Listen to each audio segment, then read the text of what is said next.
మీ ముందు ఆ round table conference చేసినప్పుడు షిరిడి సాయి ఎలక్ట్రికల్స్ ద్వారా ఆ రూపంలో ఎస్పీడీసీఎల్ చేసిన అవినీతి కార్యక్రమాల గురించి మీకు వివరించాం. దాని మీద అప్డేట్ ఇవ్వడం నా బాధ్యతగా చెప్తున్నా.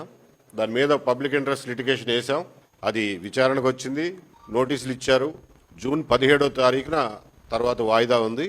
ఆ రోజు కల్లా వాళ్ళు కౌంటర్లు వేసి కాగితాలన్నీ సబ్మిట్ చేస్తారు అనుకుంటున్నాం. తిరుపతి మీడియా సహకారానికి ధన్యవాదాలు తెలియజేస్తూ ఈ రోజున ముఖ్యమైనటువంటి కార్యక్రమం, ఇన్ఫ్యాక్ట్ లాస్ట్ టైం మేము వచ్చినప్పుడే ఇక్కడ ఉన్నటువంటి భూ సంబంధమైన సమస్యలు మా దృష్టికి వచ్చినాయి. ఆ తర్వాత అప్పటి నుంచి దీని మీద కొంత బ్యాక్గ్రౌండ్ వర్క్ చేసి ఇందులో అసలు నిజానిజాలు ఏంటి, పూర్వాపరాలు ఏంటి అని తెలుసుకుని మరి మీ ద్వారా మళ్ళా ప్రజలకు తెలియజేయడానికి వచ్చాం.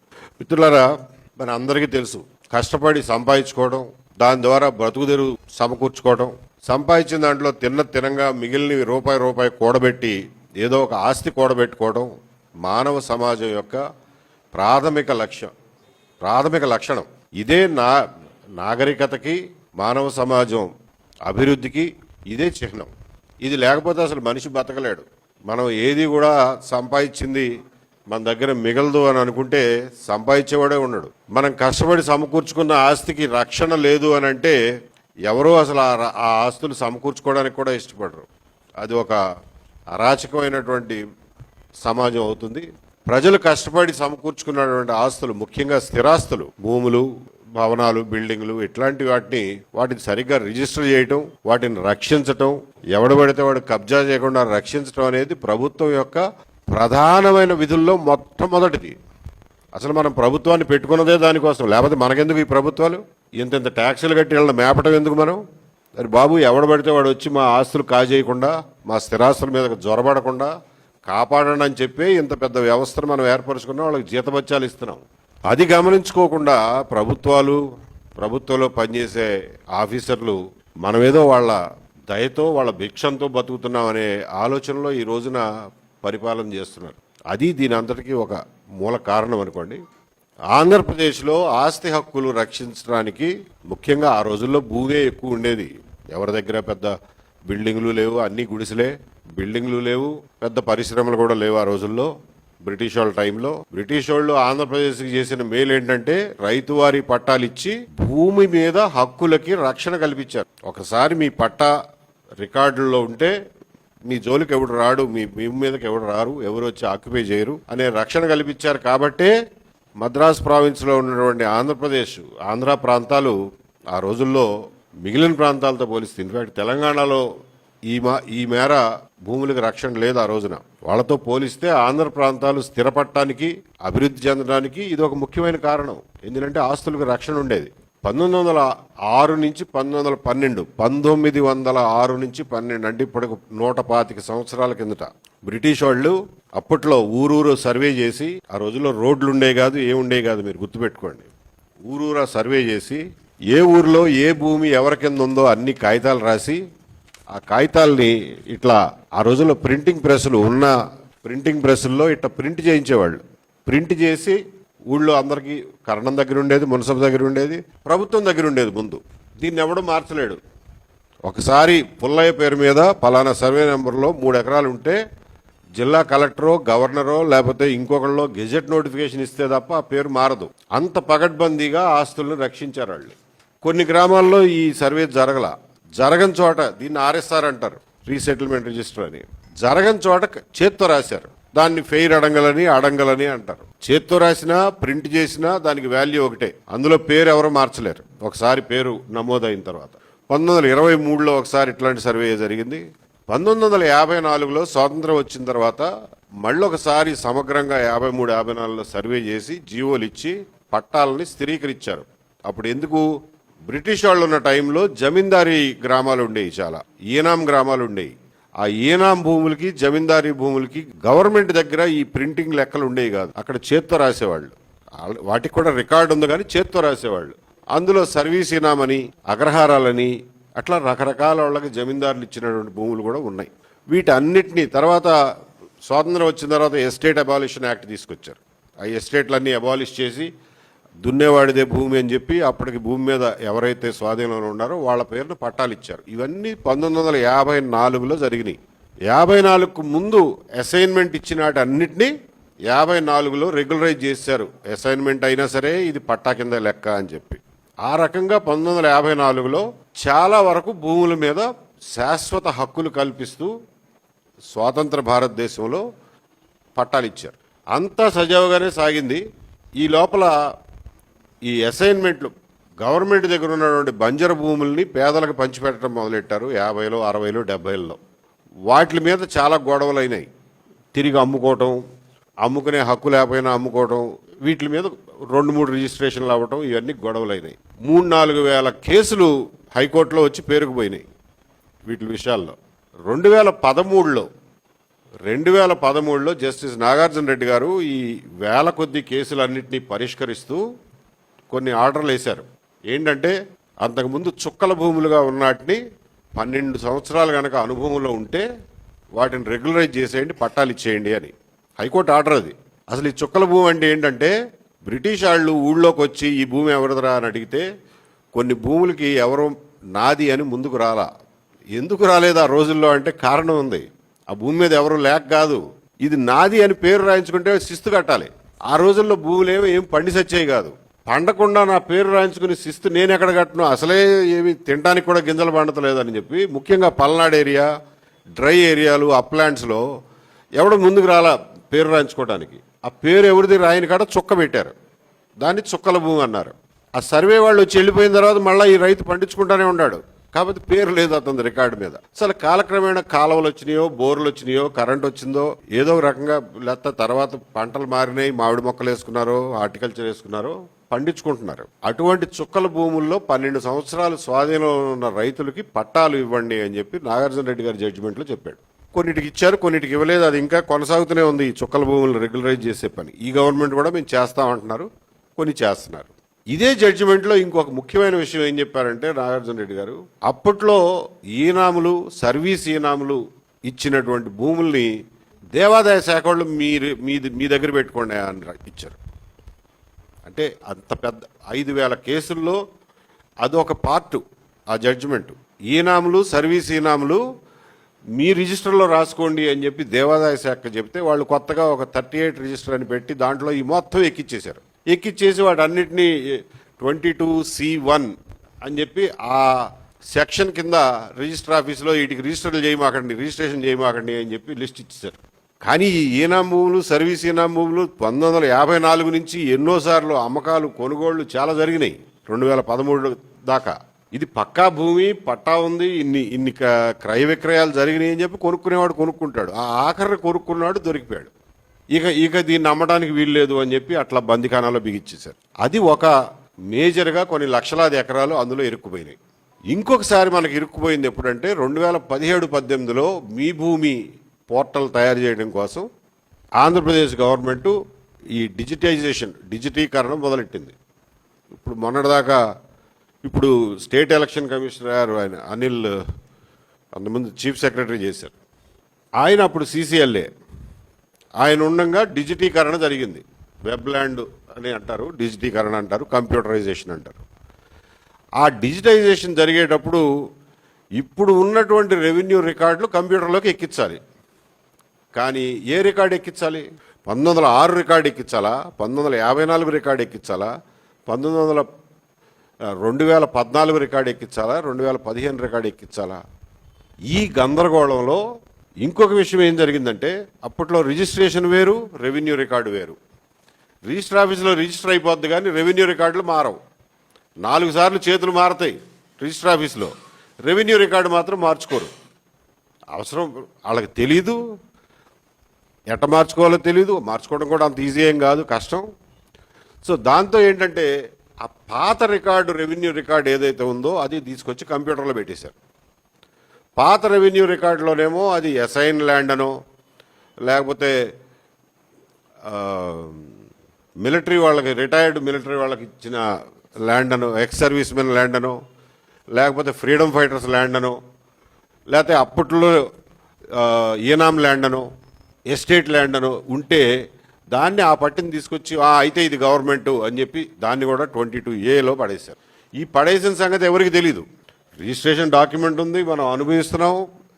నా భూమి 22Aలోకి వెళ్ళిందన్న సంగతి కొనుక్కున్న వాళ్ళకి తెలీదు. మళ్ళా ఎప్పుడన్నా అందులో ఇల్లు కట్టుకోవడానికో బిల్డింగ్ పర్మిషన్కో వెళ్ళినా లేకపోతే అమ్ముకోవడానికి వెళ్తే లేదు లేదు ఇది చెల్లదు, దీన్ని అమ్మడానికి వీల్లేదు, కొనడానికి వీల్లేదు, బిల్డింగ్ పర్మిషన్కి అప్లై చేయడానికి వీల్లేదు, మీకేం హక్కు లేదు, ఇది గవర్నమెంట్ ల్యాండ్ అని పొమ్మన్నారు. దాంతో గగ్గోలు పెట్టేశారు. ఈ రోజున పరిస్థితి ఏంటంటే ఇట్లా దీర్ఘకాలం పట్టాలున్నటువంటి భూములు 14 లక్షల ఎకరాలు ఒక అంచనా ప్రకారం.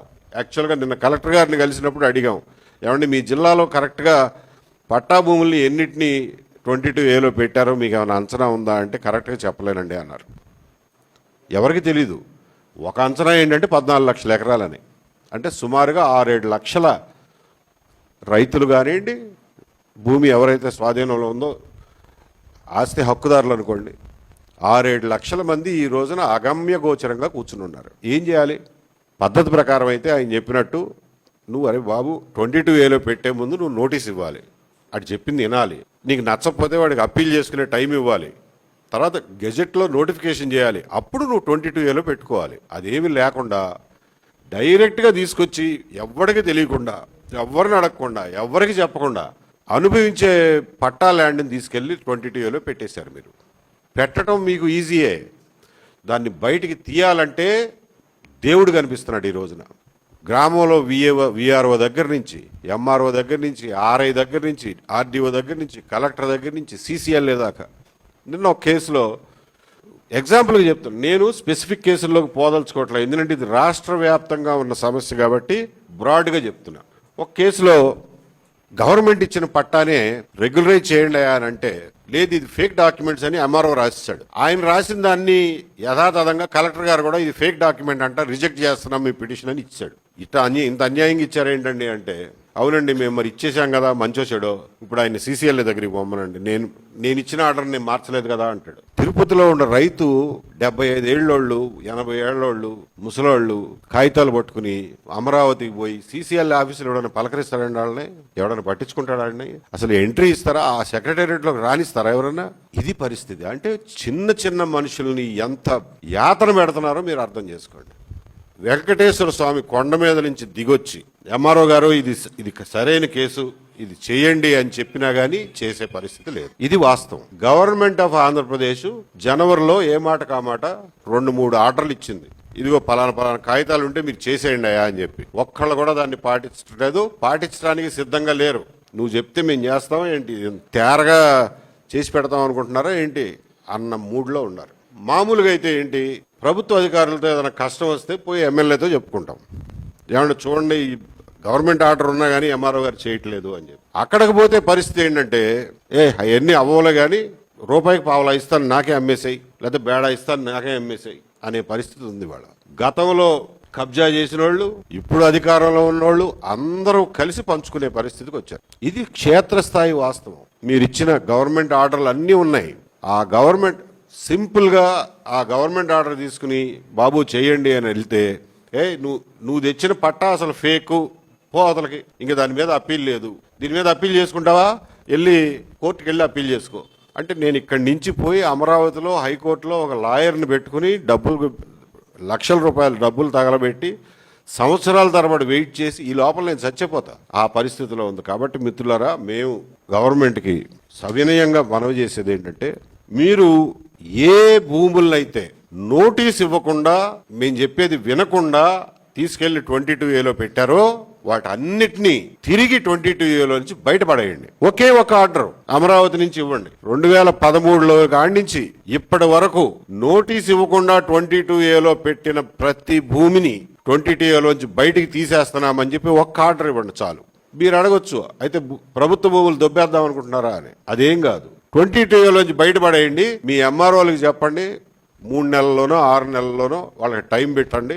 ఇందులో ఏదైనా ప్రభుత్వ భూమి కనుక పొరపాటున వెళ్ళిపోయి ఉంటే దానికి నోటీస్ ఇవ్వండి, బంగారం లాగా నోటీస్ ఇవ్వండి, ఆడు చెప్పేది వినండి, ఆడికి అప్పీల్ చేసుకునే అవకాశం ఇవ్వండి. ఆ తర్వాత తీసుకొచ్చి మళ్ళీ 22A పెట్టుకోండి.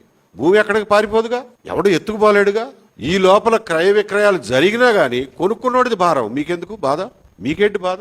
కొనుక్కున్నాడు నష్టపోతాడు. గవర్నమెంట్ భూమి అని మీరు గనక చట్ట ప్రకారం తేల్చినాడు తీసేసుకోండి. బట్ అది తేల్చినంత వరకు నా భూమి తీసుకెళ్లి నువ్వు 22A పెట్టడానికి నువ్వెవడవి? నా ఆస్తి తీసుకెళ్లి నీ బ్యాంకులో పెట్టుకుంటానంటావేంటి? నువ్వు అనుభవించొచ్చేది అట్టాగో లేదు. నేను నా పిల్లలు అనుభవించకుండా, నా పిల్లలకు పెళ్లిళ్ళకి పనికి రాకుండా, చదువులకు పనికి రాకుండా, నాకు వైద్యానికి పనికి రాకుండా ఏం చేసుకోవాలి ఆస్తి? నేను చచ్చాక ఎందుకు పనికి వస్తుంది? ఇది 6-7 లక్షల మంది చిన్న చిన్న ఆస్తి హక్కుదారుల వ్యధ ఈ రోజున. రాష్ట్రం అంతా ఒక అంచనా ప్రకారం 14 లక్షల ఎకరాలు అంటున్నారు. అసలు యాక్చువల్గా ఎంత ఉందో తెలియదు. మొత్తం 1,90,00,000 ఎకరాల 22A భూమిలో పట్టా భూములు ఎన్ని అన్నది ఎవరికీ అంచనా లేదు. ఎందుకంటే ఎవరికి తెలియకుండా పెట్టేశారు. అందులో ఇవాళ ఎన్ని ఉన్నాయో అంచనా ఉందా అండి అంటే కలెక్టర్లే చెప్పలేకపోతున్నారు. కాబట్టి నోటీస్ ఇవ్వకుండా 22Aలో పెట్టిన భూములన్నింటినీ తిరిగి 22Aలోంచి బయటకు పెట్టేయండి ఒకే ఒక ఆర్డర్తో. అందులో గవర్నమెంట్ భూములు ఏమైనా ఉంటే నోటీస్ ఇచ్చి తీసుకోండి. అది మేము డిమాండ్ చేస్తున్నాం. లేని పక్షంలో రాష్ట్ర వ్యాప్తంగా ఉన్నటువంటి ఈ 22A బాధితులందరినీ సంఘటితపరిచి వాళ్ళందరినీ ఒక చోటకి తీసుకొచ్చి ఆర్గనైజ్ చేసి, ఇక ప్రభుత్వం బతిమాలితే పని అయ్యే పరిస్థితి ఉందనేది ఎక్కడా లేదు. దండం పెట్టి ప్రతి సోమవారం వెళ్ళి ఆ PGRS లో అర్జీల మీద అర్జీలు, జిరాక్స్ షాపుల బాగుపడటమే తప్ప పని జరిగే పరిస్థితి అయితే లేదు. కలెక్టర్లు ఆదేశాలు ఇచ్చినా MROలు ఫాలో అయ్యే పరిస్థితి లేదు. జాయింట్ కలెక్టర్ ఇచ్చిన ఆర్డర్ని MRO దగ్గరికి వెళ్ళి బాబు ఆర్డర్ ఇచ్చారంట ఇంప్లిమెంట్ చేయండి అంటే ఇది నాకు కొంచెం అర్థం కావట్లేదండి. ఆ ఆర్డర్ ఏంటో, దీని అర్థం ఏంటో తెలుసుకోవాలంటే ఒకసారి హైకోర్టులో కేసు వేసి ఆర్డర్స్ తీసుకురండి అంటాడు. ఎంత చులకనైపోయారండి ఆస్తి హక్కుదారులు, ఎంత చులకనైపోయారు ఈ రోజున. రాష్ట్రంలో దిక్కులేని పరిస్థితిలో ఉన్నాం నిజంగా చెప్పాలంటే. కాబట్టి మిగిలిన రెవెన్యూ సమస్యలన్నీ ఒక పక్కన, ఇది గవర్నమెంట్ చేజేతులా చేసుకున్నటువంటి సమస్య, సృష్టించిన సమస్య. కాబట్టి ఈ 22A సమస్యని ముందు అర్జెంటుగా అడ్రస్ చేయాలంటే వాటన్నిటిని బయటపడేయాలి. మీ ల్యాండ్, గవర్నమెంట్ ల్యాండ్ ఏదన్నా, గవర్నమెంట్ ల్యాండ్ కానీ దేవుడి మాన్యం కానీ ఏదైనా ఉందంటే నోటీస్ ఇచ్చి బేఫికర్గా తీసుకోండి. లేని పక్షంలో ఈ రైతులందరినీ, ఈ ఆస్తి హక్కుదారులందరినీ సంఘటితపరిచి పోరాటం చేయడం తప్ప ఇక వేరే మార్గం లేదు. దీనికోసం ముఖ్యమైనటువంటి పట్టణాలన్నింటిలోనూ ఆస్తి హక్కు కేంద్రాలను నెలకొల్పదలుచుకున్నాం. తిరుపతిలో మొదటి కేంద్రం నెలకొల్పుతున్నాం. ఇక్కడ పనిచేయడానికి ఒక లాయర్ గారు, ఈ లాయర్ చదువుకోకపోయినా కానీ కోర్టుల చుట్టూ తిరిగి బోల్డంత నాలెడ్జ్ సంపాదించుకున్న చౌదరి గారు, ప్రాక్టీస్ చేయట్లేదు కానీ అనుభవం ద్వారా లాయర్ అయినటువంటి చౌదరి గారు, అలాగే డాక్టర్ బాబు గారు, సురేష్, వీళ్ళందరూ సుబ్బారెడ్డి గారు తిరుపతి కేంద్రానికి స్వచ్ఛందంగా సహాయం చేయడానికి, తోటి బాధితులకి సూచనలు సలహాలు ఇవ్వడానికి, వాళ్ళని ఏ డైరెక్షన్లో పోవాలో వాళ్ళకి సలహాలు చెప్పడానికి ఇక్కడ ఈ కేంద్రంలో అయితే సరిపడా ఉన్నారు. ఇంకా కూడా వాలంటీర్లు వస్తే ఆహ్వానిస్తున్నాం. రాష్ట్రంలోని ప్రతి ముఖ్య పట్టణంలోనూ ఈ కేంద్రాలు నెలకొల్పడానికి సిద్ధంగా ఉన్నాం. దానికోసం ఒక ఫోన్ నెంబర్ ఇచ్చాం. ఆ ఫోన్ నెంబర్కి కాంటాక్ట్ చేయాల్సిందిగా కోరుతున్నాం. బాధితుల్ని ప్లస్ బాధితులకి సహాయం చేయడానికి ముందుకు వచ్చేటటువంటి వాలంటీర్లను కూడా ఈ రకంగా ముందుకు రమ్మని చెప్పి కోరుతున్నాం. ఎందుకంటే ఇట్లా క్షేత్రస్థాయిలో MROలు, VROలు చేసే అరాచకాల వల్ల జిల్లా కోర్టులకి, హైకోర్టులకి వెళ్ళి ప్రతి దానికి ఒక సూట్ వేయడం వల్ల కోర్టులన్నీ కూడా ఈ రోజున లక్షలాది కేసులతో ఇరుకుని పడిపోయినాయి. మనం కేసు వేస్తే వాళ్ళు తీసుకోము అని చెప్పలేరు. ఇన్ని లక్షల కేసుల్లో ఏ కేసుని తొందరగా తేల్చలేరు. ఒక్కొక్క కేసుకి 10 సంవత్సరాలు పట్టేస్తోంది. జడ్జిలు కూడా ఇబ్బంది పడుతున్నారు. న్యాయ వ్యవస్థ ఈ రోజున కుదేలైపోతుంది. కేవలం గవర్నమెంట్ ఉద్యోగులు చేయాల్సిన పని చేయకపోవడం వలన కోర్టుల్లో కేసులు ఎక్కువ అవుతున్నాయే తప్ప జనానికి ఏమి డబ్బులు ఎక్కువై కాదు కోర్టుల చుట్టూ పరిగెత్తేది. కాబట్టి ప్రభుత్వాన్ని మరొకసారి వినయపూర్వకంగా కోరుతున్నాం. 22Aలో నోటీస్ ఇవ్వకుండా పెట్టిన వాటి అన్నింటినీ ముందు 22Aలోంచి తీసి బయటపడేయండి. ఇప్పుడు ఎవరైనా ఉంటే నోటీసులు ఇచ్చి తీసుకోండి. ఇది మేము చెప్పదలుచుకున్నది. రాష్ట్ర వ్యాప్తంగా ఈ కార్యక్రమానికి సామాన్య ప్రజల ఆస్తి హక్కుల రక్షణ కోసం వాలంటీర్లుగా రమ్మని చెప్పి రిటైర్డ్ MROలు కానీ, రిటైర్డ్ పోలీస్ ఆఫీసర్లు కానీ, లేకపోతే అడ్వకేట్లు, సామాజిక సేవ చేయదలుచుకున్నటువంటి అడ్వకేట్లు, అలాగే ఏ డిపార్ట్మెంట్లో రిటైర్ అయినా పర్వాలేదు, కొంచెం చదువుకుని తెలివితేటలు ఉన్న వాళ్ళందరినీ కూడా వాలంటీర్లుగా రమ్మంటున్నాం. వాళ్ళకి ఈ చట్టం గురించి, రెవెన్యూ చట్టాల గురించి ఒక చిన్న ట్రైనింగ్ ప్రోగ్రాం ద్వారా వాళ్ళకి తెలియజేయడం పెద్ద కష్టమేం కాదు. ఇదేమీ రాకెట్ సైన్స్ కాదు. నాలాంటి నేనే నేర్చుకున్నానంటే మీరు నేర్చుకోవడం పెద్ద కష్టమేం కాదు. కాబట్టి వాలంటీర్లను రమ్మని చెప్పి ఆహ్వానిస్తూ ఈ తిరుపతి ఆస్తి హక్కు కేంద్రానికి ఈ తిరుపతి చుట్టుపక్కల ప్రాంతాలు, రాయలసీమ నుంచి ఎవరైనా సరే వచ్చి వాళ్ళ కేసులు వివరించి అవసరమైనటువంటి సలహాలు పొందండి. ఈ మనం బాధితులందరూ సంఘటితం అయితే తప్ప ఈ సమస్య తీరేలాగా లేదు. ఎవరి కాళ్ళు ఒంటరాళ్ళు అయిపోయి అక్కడ స్థానికంగా ఉన్న ఎంఆర్ఓలతోనూ ఎమ్మెల్యేలతోనూ మీరు ఆ డబ్బులు ఇచ్చుకోలేరు, మీరు ఆ కొట్లాడలేరు.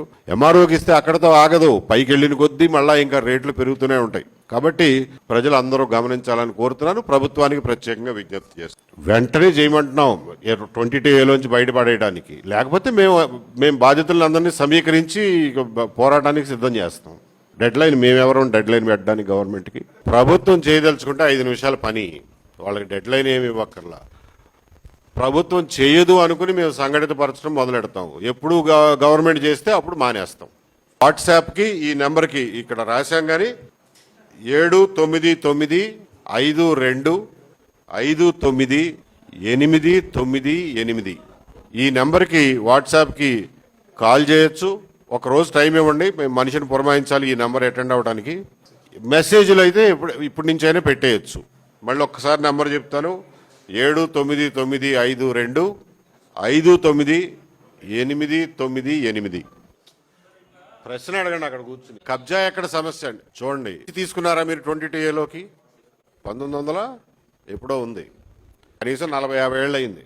తెలుసు మఠందే, మఠం కరెక్ట్ చెప్తాను మాస్టారు, ఉండండి.